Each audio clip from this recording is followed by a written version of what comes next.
Om Shanti. Good morning. आज है साकार बाबा की साकार वाणी। सुनते हैं आज साकार वाणी प्यारे बाबा की मधुर मुरली। और आज बाबा बोलता है, मीठे बच्चे ज्ञान की धारणा के साथ साथ सत्य की राजाई के लिए याद और पवित्रता का बल भी जमा करो। प्रश्न है, अभी तुम बच्चों के पुरुषार्थ का क्या लक्ष्य होना चाहिए? उत्तर है, सदा खुशी में रहना, बहुत बहुत मीठा बनना, सबको प्रेम से चलाना, यही तुम्हारे पुरुषार्थ का लक्ष्य हो। इसी से तुम सर्वगुण संपन्न 16 कला संपूर्ण बनेंगे। दूसरा प्रश्न है, जिनके कर्म श्रेष्ठ हैं उनकी निशानी क्या होगी? उत्तर है, उनके द्वारा किसी को भी दुख नहीं पहुंचेगा। जैसे बाप दुख हरता सुख करता है, ऐसे ही श्रेष्ठ कर्म करने वाले भी दुख हरता सुख करता होंगे। गीत है, छोड़ भी दे आकाश सिंहासन। ओम शांति। मीठे मीठे रूहानी बच्चों ने गीत सुना। या मीठे मीठे रूहानी बच्चे किसने कहा? बाप ने कहा। और कौन कह सकता है? दोनों बाप ने कहा। निराकार ने भी कहा तो साकार ने भी कहा। इसलिए इनको कहा जाता है बाप व दादा। दादा है साकारी। अभी यह गीत तो भक्ति मार्ग के हैं। बच्चे जानते हैं बाप आया हुआ है और बाप से सारे सृष्टि चक्र का ज्ञान बुद्धि में बिठाया। तुम बच्चों को भी बुद्धि में है कि हमने 84 जन्म पूरे किए। अब नाटक पूरा होता है। अब हमको पावन बनना है। योग व याद से, याद और नॉलेज, यह तो हर बात में चलता है। बैरिस्टर को जरूर याद करेंगे और उनसे नॉलेज लेंगे। इसको भी योग और नॉलेज का बल कहा जाता है। यहाँ तो यह है नहीं बात, उस योग और ज्ञान से बल मिलता है हद का। यहाँ इस योग और ज्ञान से बल मिलता है बेहद का, क्योंकि सर्वशक्तिमान अथॉरिटी है। बाप कहते हैं, मैं ज्ञान का सागर हूँ। तुम बच्चे भी इस सृष्टि चक्र को जान गए हो। मूल वतन सूक्ष्म वतन सब याद है। जो नॉलेज बाप में है वह भी मिली है। तो नॉलेज को भी धारणा करना है और राजाई के लिए बाप बच्चों को योग और पवित्रता भी सिखलाते हैं। तुम पवित्र भी बनते हो, बाप से राजाई भी लेते हो। बाप अपने से भी ज्यादा मर्तबा देते हैं। तुम 84 जन्म लेते लेते मर्तबा गवा देते हो। यह नॉलेज तुम बच्चों को अभी मिली है। ऊंच ते ऊंच नॉलेज नॉलेज ऊंच ते ऊंच बाप द्वारा मिलती है। बच्चे जानते हैं, अभी हम जैसे कि बाप दादा के घर में बैठे हैं। यह दादा ब्रह्मा, माँ भी है। वह बाप तो अलग है, बाकी यह माँ भी है। परंतु यह मेल का चोला होने कारण कितना माता मुकर्रर की जाती है। इनको भी एडॉप्ट किया जाता है। उनसे फिर रचना हुई है। रचना भी है। एडॉप्टेड बाप बच्चों को एडॉप्ट करते हैं वर्षा देने के लिए। ब्रह्मा को भी एडॉप्ट किया है। प्रवेश करना व एडॉप्ट करना बात एक ही है। बच्चे समझते हैं, समझाते भी हैं। नंबरवार पुरुषार्थ अनुसार सबको यही समझाना है कि हम अपने परमपिता परमात्मा की श्रीमत पर इस भारत को फिर से श्रेष्ठ से श्रेष्ठ बनाते हैं। तो खुद भी बनना पड़े। अपने को देखना है कि हम श्रेष्ठ बने हैं। कोई भ्रष्टाचार का काम कर किसको दुख तो नहीं देते हैं। बाप कहते हैं मैं तो आया हूँ बच्चों को सुखी बनाने, तो तुमको भी सबको सुख देना है। बाप कभी किसको दुख नहीं दे सकता। उनका नाम ही है दुख हरता सुख करता। सुख करता। बच्चों को अपनी जांच करनी है, मनसा वाचा कर्मणा हम किसको दुख तो नहीं देते। शिव बाबा कभी किसको दुख नहीं देते। बाप कहते हैं मैं कल्प कल्प तुम बच्चों को यह बेहद की कहानी सुनाता हूँ। अब तुम्हारी बुद्धि में है कि हम अपने घर जाएंगे, फिर नई दुनिया में आएंगे। अब की पढ़ाई अनुसार अंत में तुम ट्रांसफर हो जाएंगे, वापस घर जाकर फिर नंबरवार पाठ बजाने आएंगे। यह राजधानी स्थापन हो रही है। समझे? बच्चे जानते हैं अभी जो पुरुषार्थ करेंगे वही पुरुषार्थ तुम्हारा कल्प कल्प का सिद्ध होगा। पहले पहले तो सभी को बुद्धि में बिठाना चाहिए कि रचता और रचना के आदि मध्य अंत की नॉलेज को बाप के सिवाय कोई नहीं जानते। भगवान के अलावा कोई नहीं जानता है आदि मध्य और अंत।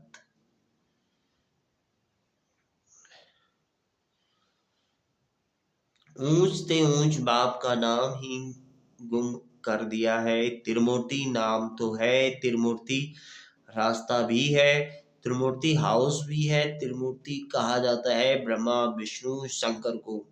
इन तीनों का रचयिता जो शिव बाबा है उस मूल का नाम ही गुम कर दिया है।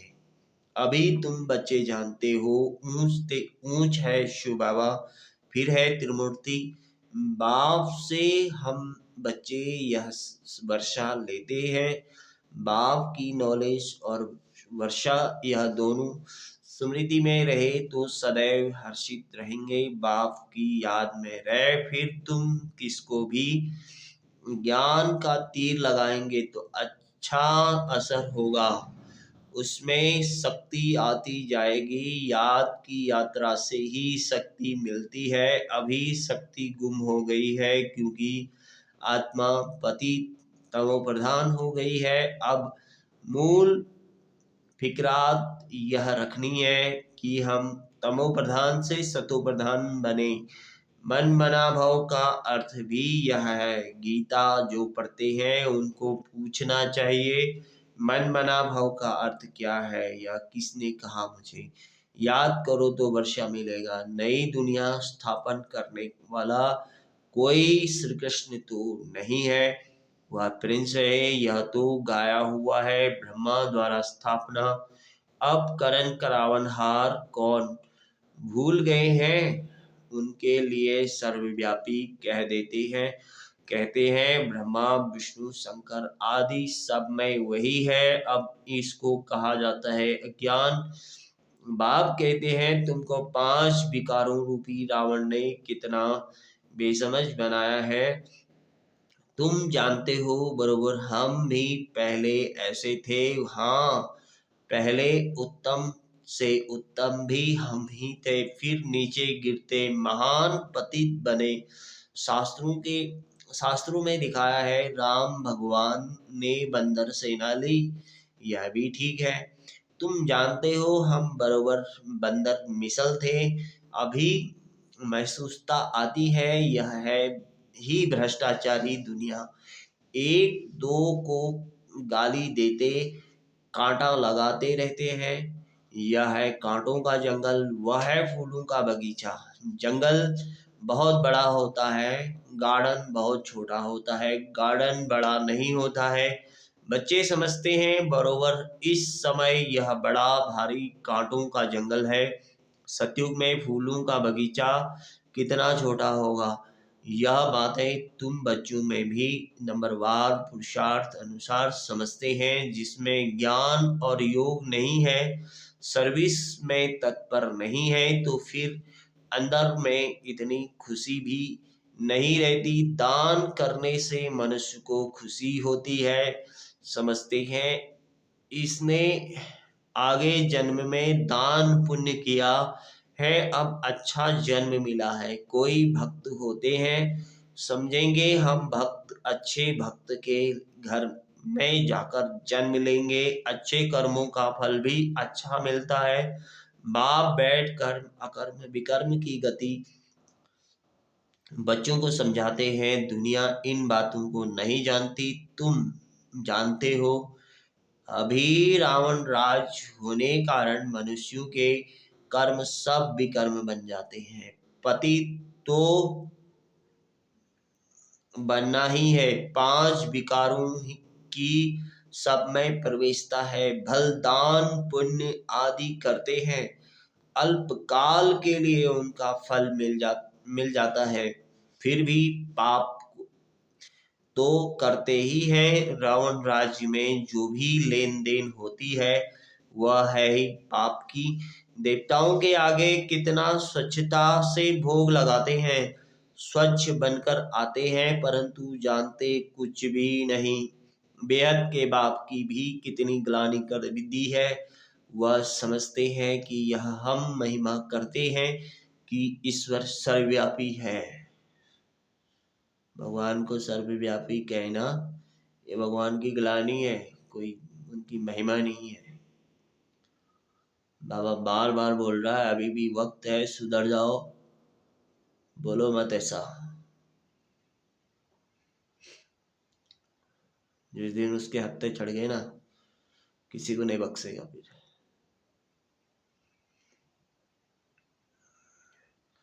सर्वशक्तिमान है, परंतु बाप कहते हैं यह इन्हों की उल्टी मत है। तुम पहले पहले बाप की महिमा सुनाते हो कि ऊंच से ऊंच भगवान एक है, हम उनको ही याद करते हैं। राजयोग की एम ऑब्जेक्ट भी सामने खड़ी है, यह राजयोग बाप ही सिखलाते हैं। श्री कृष्ण को बाप नहीं कहेंगे, वह तो बच्चा है। शिव को बाबा कहेंगे, उनको अपनी देह नहीं, यह मैं लोन पर लेता हूँ। ये ब्रह्मा बाबा का जो तन है, ये बाबा बोलता है मैं इनको लोन लेता हूँ, इनका तन का आधार लेता हूँ। ज्ञान सुनाने के लिए भगवान को ये ब्रह्मा तन का आधार लेना ही पड़ता है। ये जो हमारे पीछे बाबा हैं, इनके तन का आधार।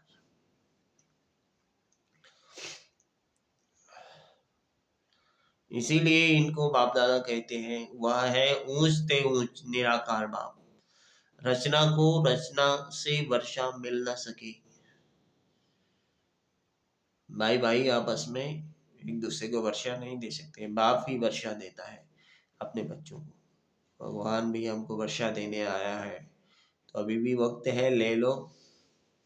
भगवान जो वर्षा देने आया है, अगर नहीं लोगे वो तुम्हारी मर्जी है। लौकिक संबंध में बच्चों को बाप से वर्षा मिलता है, बच्ची को तो मिल न सके। अब बाप ने समझाया है, तुम आत्माएं हमारे बच्चे हो, प्रजापिता ब्रह्मा के बच्चे बच्चियां हो। ब्रह्मा से वर्षा नहीं मिलता है, बाप का बनने से ही वर्षा मिल सकता है। यह बाप तुम बच्चों को सम्मुख बैठ समझाते हैं। इनके कोई शास्त्र तो बन नहीं सकते, भल तुम लिखते हो लिटरेचर छापते हो, फिर भी टीचर के सिवाय तो कोई समझा न सके। बिना टीचर किताब से कोई समझ न सके। अब तुम हो रूहानी टीचर्स, बाप ही बीज रूप, उनके पास सारे झाड़ के आदि मध्य अंत की नॉलेज है। टीचर के रूप में बैठ तुमको समझाते हैं। तुम बच्चों को तो सदैव खुशी रहनी चाहिए कि हमको सुप्रीम बाप ने अपना बच्चा बनाया है, वही हमको टीचर बनाकर पढ़ाते हैं, सच्चा सदगुरु भी है। साथ में ले जाते हैं। सर्व का सदगति दाता एक है, ऊंच ते ऊंच बाप ही है, जो भारत को हर 5,000 वर्ष बाद वर्षा देते हैं। उनकी शिव जयंती मनाते हैं। वास्तव में शिव के साथ त्रिमूर्ति भी होना चाहिए। तुम त्रिमूर्ति शिव जयंती मनाते हो, सिर्फ शिव जयंती मनाने से कोई बात सिद्ध नहीं होगी। बाप आते हैं और ब्रह्मा का जन्म होता है, बच्चे बने, ब्राह्मण बने और एम ऑब्जेक्ट सामने खड़ी है। बाप खुद आकर स्थापना करते हैं। एम ऑब्जेक्ट भी बिल्कुल क्लियर है। सिर्फ श्री कृष्ण का नाम डालने से सारी गीता का महत्व चला गया है। यह भी ड्रामा में नून है। यह भूल फिर भी होने वाली ही है। खेल ही सारा ज्ञान और भक्ति का है। भाव कहते हैं, लाडले बच्चे, सुख धाम शांति धाम को याद करो। अलफ और बे कितना सहज है। तुम किसी से भी पूछो मन मनाभव का अर्थ क्या है। देखो क्या कहते हैं, बोलो भगवान किसको कहा जाए। ऊंच ते ऊंच भगवान है ना, उनको सर्वव्यापी थोड़े ही कहेंगे। फिर बाबा ने बोला, सर्वव्यापी थोड़े कहेंगे, वह तो सबका बाप है। अभी त्रिमूर्ति शिव जयंती आती है, तुमको त्रिमूर्ति शिव का चित्र निकालना चाहिए। ऊंच ते ऊंच है शिव, फिर सूक्ष्म वतनवासी ब्रह्मा विष्णु शंकर। ऊंच ते ऊंच है शिव बाबा, वह भारत को स्वर्ग बनाते हैं। उनकी जयंती तुम क्यों नहीं मानते हो। जरूर भारत को वर्षा दिया था, उनका राज्य था। इसमें तो तुमको आर्य समाजी भी मदद देंगे, क्योंकि वह भी शिव को मानते हैं। तुम अपना झंडा चढ़ाओ। एक तरफ त्रिमूर्ति गोला, दूसरी तरफ झाड़। तुम्हारा झंडा वास्तव में यह होना चाहिए, बन तो सकता है ना। झंडा चढ़ा तो जो चढ़ा दो, जो सब देखें। सारी समझानी इसमें है। कल ब्रिक्स और ड्रामा, इनमें तो क्लियर, बिल्कुल क्लियर है। सबको मालूम पड़ जाएगा कि हमारा धर्म फिर कब होगा। आप ही अपना अपना हिसाब निकालेंगे। सबको इस चक्र और झाड़ पर समझाना है। क्राइस्ट कब आया, इतना समय वह आत्माएं कहाँ रहती हैं। जरूर कहेंगे निराकारी दुनिया में हैं हम। आत्माएं आत्माएं रूप बदलकर यहाँ आकर साकार बनते हैं। बाप को भी कहते हैं ना, आप भी रूप बदल साकार में आओ। आएंगे तो यहाँ ना सूक्ष्म वतन में, जो नहीं आएंगे। जैसे हम रूप बदलकर पाठ बजाते हैं, आप भी आओ फिर से आकर राजयोग सिखाओ। राजयोग है ही भारत को स्वर्ग बनाने का। यह तो बड़ी सहज बातें हैं। बच्चों को शौक चाहिए, धारणा कर औरों को करानी चाहिए। उसके लिए लिखा पढ़ी करनी चाहिए। बाप भारत को आकर हेवन बनाते हैं, कहते भी हैं। बरोबर क्राइस्ट से 3,000 वर्ष पहले भारत पैराडाइज था। इसलिए त्रिमूर्ति शिव का चित्र सबको भेज देना चाहिए। त्रिमूर्ति शिव को स्टैंप बनानी चाहिए। इन स्टैंप बनाने वालों की भी डिपार्टमेंट होगी। दिल्ली में तो बहुत पढ़े लिखे हैं, यह काम कर सकते हैं। तुम्हारी कैपिटल भी दिल्ली होनी है। पहले दिल्ली को परिस्तान कहते थे, अब कब्रिस्तान है। यह सब बातें बच्चों की बुद्धि में आनी चाहिए। अभी तुम्हें सदा खुशी रहना है, खुशी में रहना है, बहुत बहुत मीठा बनना है, सबको प्रेम से चलाना है। सर्वगुण संपन्न 16 कला संपूर्ण बनने का पुरुषार्थ करना है। तुम्हारे पुरुषार्थ का यही लक्ष्य है, परंतु अभी तक कोई बना नहीं। अभी तुमको चढ़ती कला होती जाती है। धीरे धीरे चढ़ते हो ना, तो बाबा हर प्रकार से शिव जयंती पर सेवा करने का इशारा देते रहते हैं, जिससे मनुष्य समझे कि बरोबर इन्हों की नॉलेज तो बड़ा है। मनुष्यों को समझाने में कितनी मेहनत लगती है। मेहनत बिगर राजधानी थोड़े ही स्थापन होगी। चढ़ चढ़ते हैं, गिरते हैं, फिर चढ़ते हैं। बच्चों को भी कोई ना कोई तूफान आता है। मूल बात है ही याद की, याद से ही सतो प्रधान बनना है। नॉलेज तो सहज है, बच्चों को बहुत मीठे से मीठा बनना है। एम ऑब्जेक्ट तो सामने खड़ी है। यह लक्ष्मी नारायण कितने मीठे हैं, इन्हों को देख कितनी खुशी होती है। हम स्टूडेंट की यह एम ऑब्जेक्ट है, पढ़ाने वाला है भगवान। अच्छा, मीठे मीठे सिकिलते रूहानी बच्चों प्रति माता पिता बाप दादा का याद प्यार गुड मॉर्निंग। रूहानी बाप की रूहानी बच्चों को नमस्ते। हम रूहानी बच्चों की रूहानी माता पिता बाप दादा को याद प्यार गुड मॉर्निंग और नमस्ते। धारणा के लिए मुख्य सार है, बाप द्वारा मिली हुई नॉलेज और वर्षे को समृद्धि में रख सदैव हर्षित रहना है। ज्ञान और योग है तो सर्विस में तत्पर रहना है। दूसरा, सुख धाम और शांति धाम को याद करना है। इन देवताओं जैसा मीठा बनना है। अपार खुशी में रहना है। रूहानी टीचर बन ज्ञान का दान करना है। वरदान है, देह संबंध और वैभवों के बंधन से स्वतंत्र बाप समान कर्मातीत भव। सार है, जो निमित्त मात्र डायरेक्शन प्रमाण प्रवृत्ति को संभालते हुए आत्मिक स्वरूप में रहते हैं, मोह के कारण नहीं। उन्हें यदि अभी अभी ऑर्डर हो कि चले जाओ, चले आओ, तो चले जाएंगे। बिल्कुल बिगुल बजे और सोचने में ही समय न चला जाए, तब कहेंगे नष्टो मोहा। इसलिए सदैव अपने को चेक करना है कि देह का संबंध का वैभव का बंधन अपनी ओर खींचता तो नहीं है। जहां बंधन होगा वहां आकर्षण होगी, लेकिन जो स्वतंत्र है वे बाप समान कर्मातीत स्थिति में समीप है।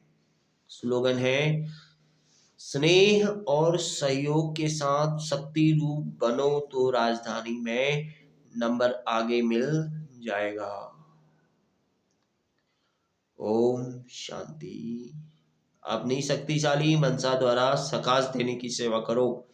जितना अभी तन मन धन और समय लगाते हो, उससे मनसा शक्तियों द्वारा सेवा करने से बहुत थोड़े समय में सफलता ज्यादा मिलेगी। अभी जो अपने प्रति कभी कभी मेहनत करनी पड़ती है, अपनी नेचर को परिवर्तन करने को की, वह संगठन में चलने की, वह सेवा में सफलता कभी कम देख दिल शिकस्त होने की, यह सब समाप्त हो जाएगी। ओम शांति। शुक्रिया बाबा, शुक्रिया।